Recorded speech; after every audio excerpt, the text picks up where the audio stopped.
Sunshine News Blast. Sa ulahing balitang lokal, nangayo og pagtugot si Mandaue City Mayor Jonkie Ouano alang sa 4.5 billion pesos nga annual budget para sa tuig 2026 aron mapadayon ang usa ka mas realistic o matinud-anon nga planong pinansyal sa dakbayan.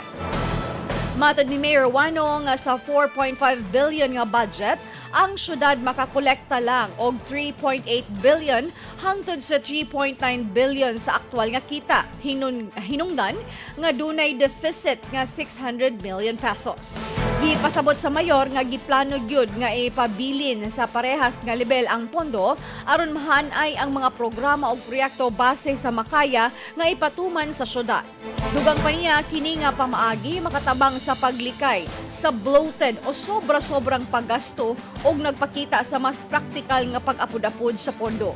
Dugang ni Ouano nga ang dakbayan sa Mandaue nakasinati og 600 million nga deficit niadtong 2024 ug kasamtangang nag-atubang og 300 million nga kakulang karong tuiga base sa taho sa City Treasurer's Office.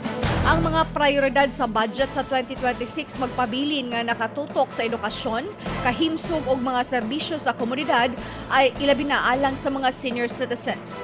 Sa laing bahin ang maong budget proposal ipailalom sa review o deliberation sa sangguniang panglungsod sa dili pa kini maaprubahan. Sunshine News Blast.